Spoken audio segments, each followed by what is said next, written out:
You are listening to the Atlanta Real Estate Forum radio show, all about real estate edition, shining a light on the movers and shakers in the real estate industry, the home builders, developers, realtors, and suppliers making it all happen. And now, here are today's hosts.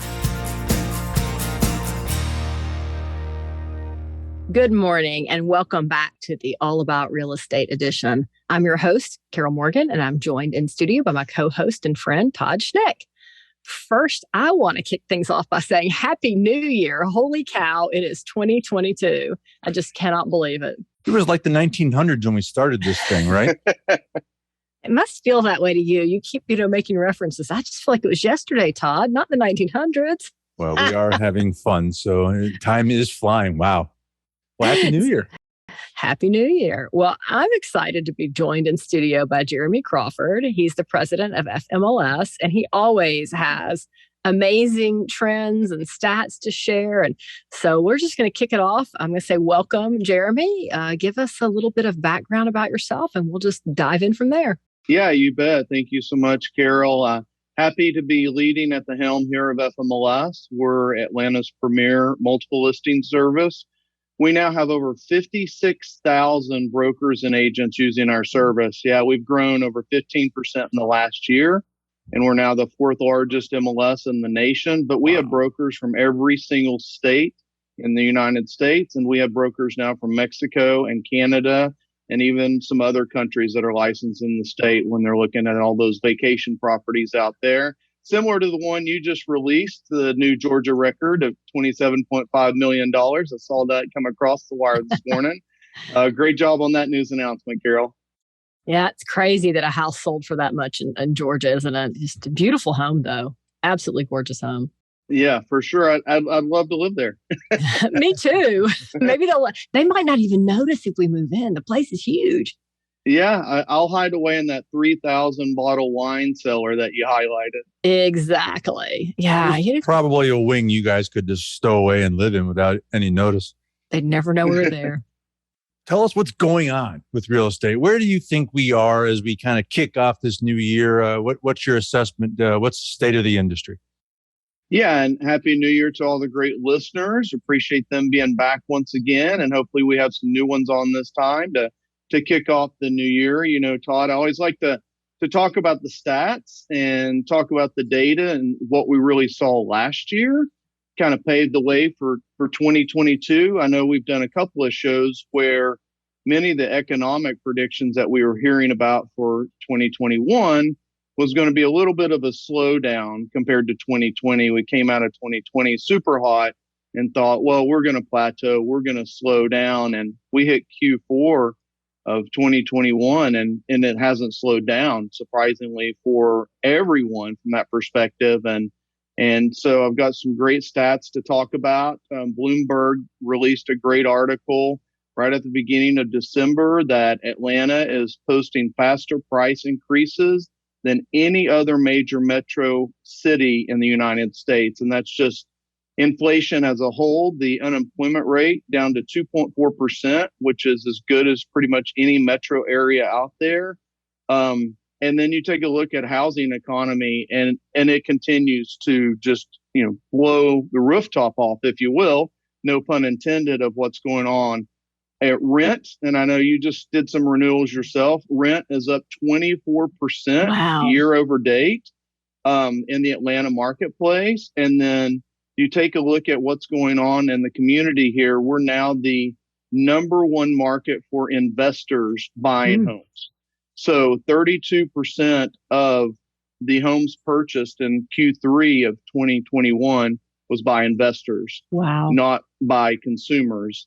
The sad part of that is it drives up prices and unfortunately affects home affordability. But compared to 40 other metro markets, the investors are continuing to look at hot Atlanta, as we like to call it here, normally during the summer, but now we're doing that for the housing market and the economy.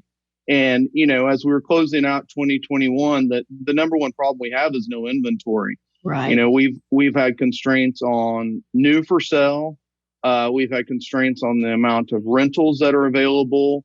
That new construction market, I mean, this historic low inventory is really causing a challenge for consumers to get into a home that are out there. I mean, it's definitely a seller's market. Through October of last year, Carol, we saw 10% more homes sold than through October of 2020. So we thought we were going to see a slowdown. It didn't happen. But dollar volume, 30% through October compared to through October of 2020. 30% higher? 30% higher. The residential detached listings, the sales price on average is up 20% compared to October of 2020. And even the attached market, which we know was constrained and people were concerned about COVID and living in close quarters, it was up 13% on the average sales price compared to 2020. So people are still looking at those type of markets that are out there. And, you know, at FMLS, we help people transact real estate. That's what we do. And through October, we did $34 billion.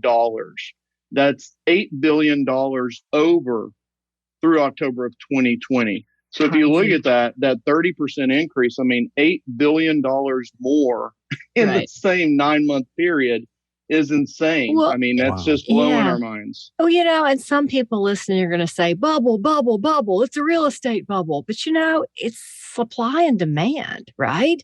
When you have less of it, but it's in demand, people pay more. I mean, that's economics 101. I passed that class, so I know that. Yeah, most people haven't. Most people drop that class and go to the history of rock instead. Hey, that's probably a more fun class. Well, talk a little bit more. I guess I'm still trying to wrap my head around the October 32% of homes sold went to investors. So are these investors that are going to fix these houses up and sell them? Or are they going to fix these houses up and rent them? Or what does that investor look like? Where do you see that part of this market going?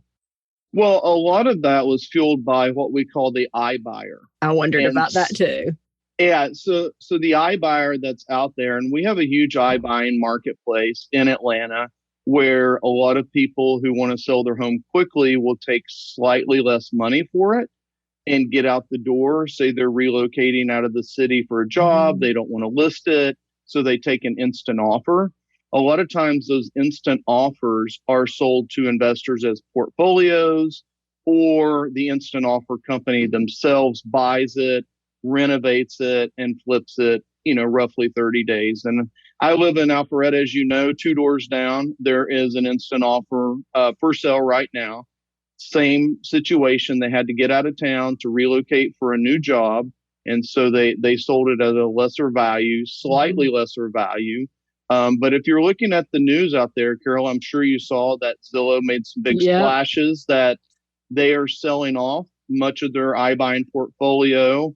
And a lot of that is in Atlanta. Their headquarters for iBuying is actually in the perimeter here in Atlanta. And they've sold a lot of that over to investors.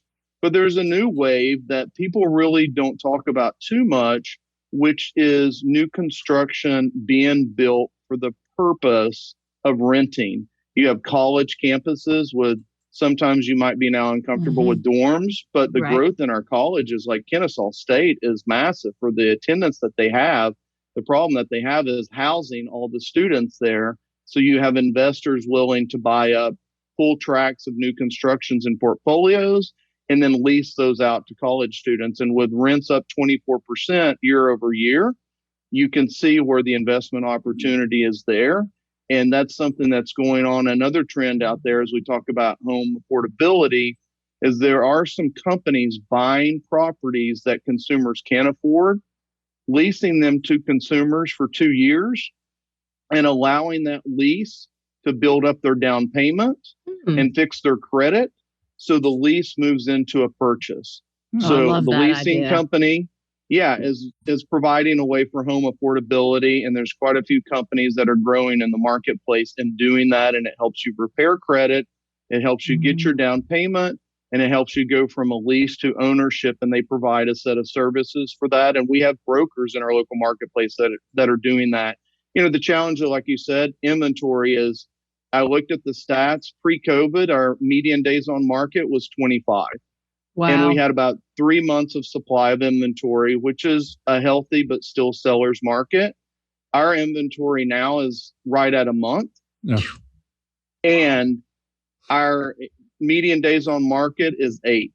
8. It dropped down to 5 Well, in the summer, and it's just at 8. And so those homes are being sold just as fast as you put the sign. And that's the entire market area, all price range, all property types. That's the entire market range on the median, which is insane because we've had some big sales. We've had a $18.1 million sale.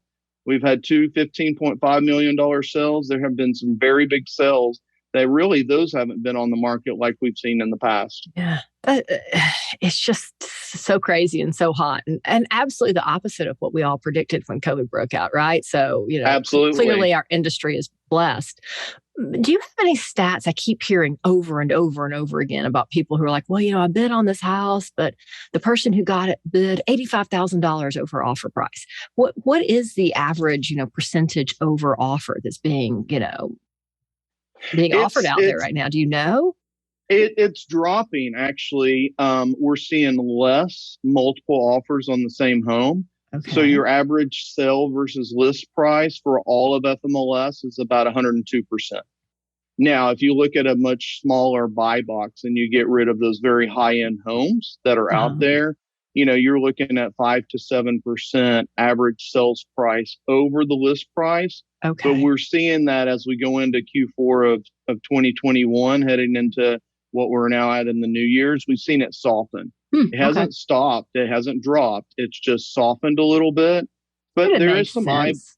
It can't be crazy forever, right? Well, it can't be crazy forever. And typically in Atlanta, we do have a little bit of a drop in sales in the fall and in the winter, and then we boom again in the spring. So I suspect we're seeing, some people who just don't want to be, cooking the Thanksgiving turkey and shopping for, the holidays and taking down the tree and all those things that we do that are, family oriented. It's taking time away from family to be home shopping. Not that it's not a great time to buy year round, but it's just, a little bit of a quieter market. It's more difficult to show when you're in the holiday season and kids are in school. Families want to have a couple of months into that family mode. They don't want to be showing their home when they've got all their decorations out there. And it's hard to stage your home. But quite frankly, we've not seen the seasonal drop that we've normally seen pre-COVID. Pre-COVID, November, December, January slows down. We've seen it soften, but not to the level that we've normally seen, which we would call seasonality from that perspective. It's remained stronger than we expected from a data perspective. Ready to take the next step in becoming a homeowner? New American Funding can make it happen. New American Funding is a nationally recognized direct lender for residential home loans. Real estate agents and builders love New American Funding because of their in-house processing, 14 business day close guarantee, and the servicing of their loans. They will work tirelessly to help you achieve home ownership. Backed by thousands of 5-star reviews from their customers and with convenient branch locations, more and more residents trust them to close their loans on time. Call New American Funding at 678-898-3540 to start your home buying journey today.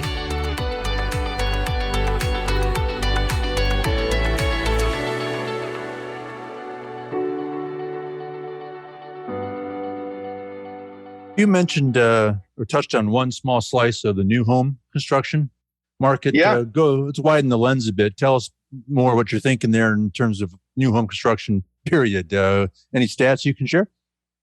Yeah, absolutely. I mean, we have more national builders that have come into the Atlanta marketplace. Atlanta is a huge relocation city. If you take a look at the U-Haul one-way rates and rentals, a lot of them are coming to the state of Georgia. It's a good way to track where people are moving from and to and leaving, some of those areas like California. Maybe they were still scared about the population and COVID or the restrictions or the cost of living as their housing has increased substantially as well from that perspective. But the challenge here, Todd, is that they're developing between $350K and $1 million. That's the normal development. And that is not within the normal home affordability buy box of many of our buyers out there. When you're talking at $350K gets you the bare minimum of new construction, and you have to go furnish it in its entirety usually and add in some more expenses there. It's still a challenge for affordability. And as you all know, Carol, being here in Atlanta, there's not a lot of land opportunity, in and around Atlanta that is left to build up those new tract homes. But I think we're still seeing some issues that new construction is still 20% below what it was pre-COVID. It's going up, but we still have over 80,000 units of a housing deficit compared to inventory. And pre-COVID, we had about a 5,000 unit deficit. So we're still at 80,000 plus unit deficit on new construction on inventory versus demand. And we're going to see some more softening of inventory available in new construction.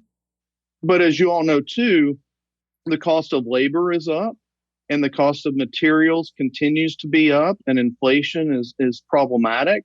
And so a lot of our new builders are just not building as many as fast because of the constraints they're running into.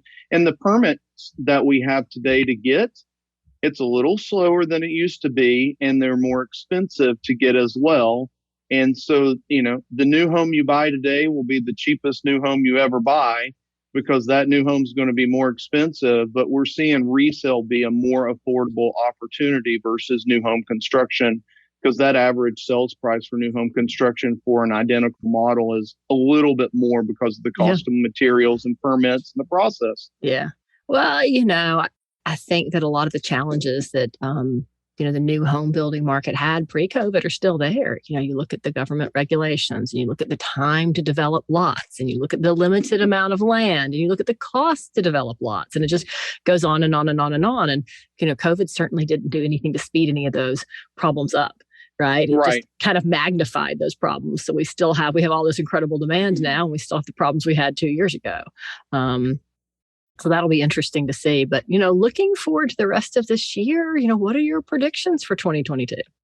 I'm not going to claim to be an economist. I like to read the data that I have. And, if I had that crystal ball, I would be sitting on the beach in Seychelles right now, Carol. But I would say from the reports we're seeing from the economists that are out there, some great ones like Lawrence Yun, who's the National Association of Realtors economist, just gave a report a couple of weeks ago in San Diego.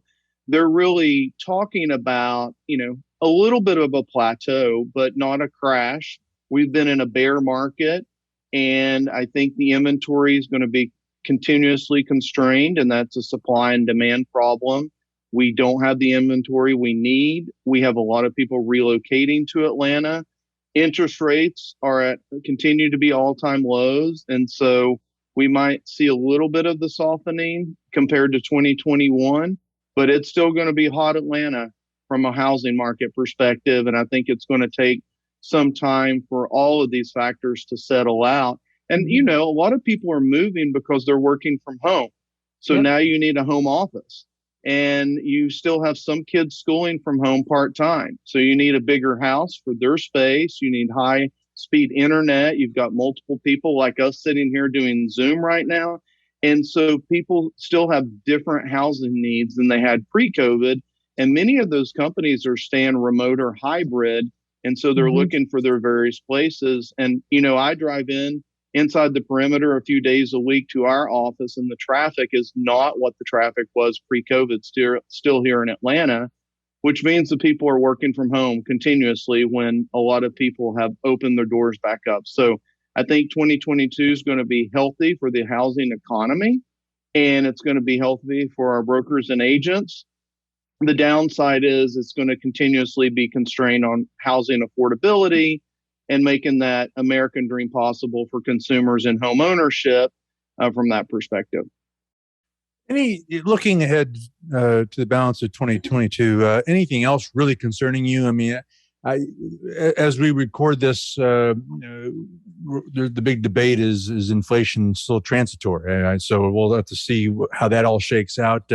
Inventory is an issue.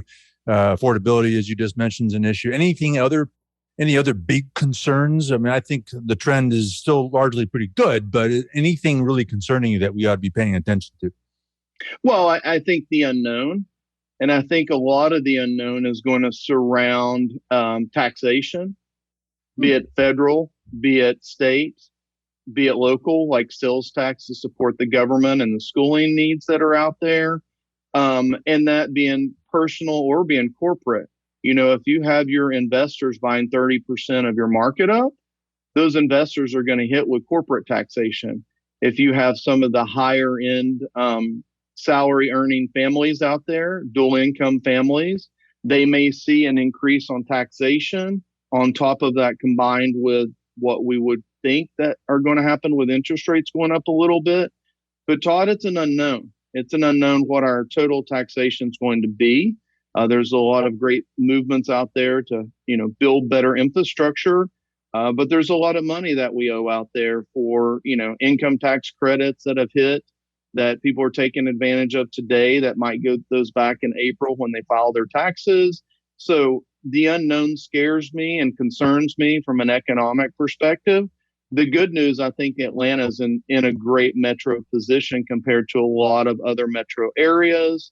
And the businesses here are growing on a lot of segments. Our media industry, our movie industry continues to grow in Georgia and is really helping the local economy here. And so to your point, we've got the inflation, we've got the, concerns about that, and a slight increase may be coming down on interest rates. But I think the unknown of taxation is a big concern. And really for us, home affordability is the top concern, because we really want to help our brokers and agents get consumers into homes, get them what they need, get them to the American dream. And our biggest concern is, how do we keep doing that in 2022?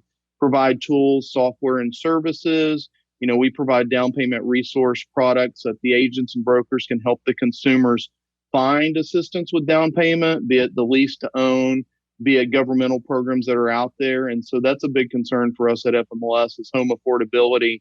And we help those brokers and agents move homes for those consumers that are really on the cusp of, can they afford to get in or not? Yeah. Well, let's talk a little bit about technology. I know we've talked about Remine a couple of times on the show, but my understanding is that Remine was acquired by some of the top tier MLSs last year. Talk about how that changes. How does that help? How does that change? What does that mean? Well, it's kind of a big splash in the MLS perspective news, but I think what some of the listeners might not be so mindful of is the private equity money that's coming into what we call prop tech, which is real estate technology, software, services, platforms. It can be brokers that are very virtual. It can be software that the agents use to help a consumer close on a home. It can be all of those types of services that are out there. Private equity is buying up those companies left and right. Mm-hmm. And it is just insane how much merger and acquisition activity are going on with mega private equity companies that have their sights set on prop tech, which is the world we live in. And the challenge for FMLS, and we have seen it firsthand, is as we partner with a lot of technology products and services, Remine being one of those, so we can help the brokers and agents find the properties, close the deals, write the transactions, etc. And some of our products and services have really tanked, and we've had to change those out. And the source of that is that you take a, locally owned company that cares about your business and is responsive to your needs, and they sell out to a private equity firm who only cares about profit and loss, and they'd like to flip their investment in 2 years and get their profits out of it. And so for them, customer service is not the first thing they think of. They think of, let's book the revenue, let's squeeze the profits. And what happens is the agent on the street who's been using that product goes from a great product to a product that's not even available sometimes because they can't keep the lights on in the data room, if you will, if we were back in the day, or someone didn't pay their cloud bill for hosting. And so we, with some other like-minded MLSs, were having similar experiences, Carol, where the products we provide are not to the enterprise class that they used to be because of the private equity activity. And so we combined forces with Miami, Austin, and Kansas City, and looked out in the technology space and what our agents are using and decided to form a holdings company and acquire Remind. And so we have a holdings company that we've created, MLS Technology Holdings LLC, that is wholly owning Remind, and we're all investors in that holding company. So it puts us back in the driver's seat. So we as investors can control the destiny of the products and services our brokers and agents are using. And, to give you just one brief statistical aspect of Remind's product is the transaction management platform we provide allows agents to write their listing agreements and their purchase agreements. That platform is doing over 100,000 transactions a month with at least one e-signature. That's 100,000 consumers a month, and it's growing. We hit over 125,000 in 1 month at the peak. And the last thing that we need is instability or a lack of innovation in that product because someone needs to increase their share of their equity 0.5%, And I like to call it the pretty woman effect. And this has been my analogy out there as you have all of these shipyards bought up and sold off in pieces. And unfortunately, it's not creating products anymore. In our world, that's prop tech. You buy up a large company with a lot of divisions and you start to sell them off and piece them out. And unfortunately, we've seen that. And so this is our way to help control the highest level of products and services and availability for our brokers and agents, because the last thing we need is them sitting in front of a consumer wanting to write a purchase and sell agreement, and they can't do it because the software's not working and there's no one to answer the phone. And so we've really taken back and controlled our destiny with that. And we're not the only MLSs that are doing that. There's 6 or 7 other groups of MLSs that are also doing very similar activities because they're having very similar experiences with some of the products that they've have and loved and the agents loved, and now they're not what they used to be. Either they're not reliable or they're no longer keeping up with the times. And as we've seen times shift with COVID, we've seen us go from in-person training to, since COVID, doing over 30,000 CE accredited trainings via Zoom. Our agents and brokers need the innovative technologies for the unknown of COVID today, the unknown tomorrow. And we need to pick up the phone and say, hey, we need virtual showing. How do we do virtual showings? How do we get it in the product and the platform? And so I'm happy to say with this acquisition of Remind and this investment's given us the chance to be there and to have the ability to continue to serve our brokers and agents. And we were formed in 1957 to help the brokers transact real estate. And that's still our goal today. And we want to keep doing that. And so Remind was strategic in ensuring we control a level of destiny for the brokers and the agents and the products they use. And Carol, they don't like a lot of change. The last thing we need to do is keep changing products on them day after day that they get used to and get comfortable with. Yeah, it has been quite fascinating to observe how the pandemic has impacted real estate technology. And I think we're still in early days to see how this continues to shake out. And I think it's largely a really good and exciting thing to be seeing happening. And no surprise to us that you guys are on top of that and continuing to be sure that you're serving your target market there. So be fun to see how that continues to play out. All right. Well, Jeremy, gosh, we need to get rolling on 2022. So we're going to let you go. Before we do, however, should anyone need to connect with you and learn more about FMLS, where do they go? They can simply go to FMLS.com. If they're interested in learning more about the Remind acquisition, we've got a website up called abettermls.com that talks about the pros of doing the acquisition that we did alongside of many other MLSs. But FMLS.com, and they can always reach me directly, Jeremy at FMLS.com, to get more information or to learn how to use the services, to get into training or find out what's coming new down the road. All right. Jeremy Crawford, the president of FMLS. As always, sir, great to have you. Thanks for your time and your insights. Yeah, thank you all so much. Again, Happy New Year to you all, and Happy New Year to all of our great listeners. Happy New Year to you as well. All right. Well, that wraps this week's All About Real Estate edition. On behalf of our show sponsor, New American Funding, my co-host, Carol Morgan, I am Todd Schnick. That is all the time that we have for today. Thank you for tuning in and listening. And we'll look forward to seeing you again right here tomorrow. We'll see you then.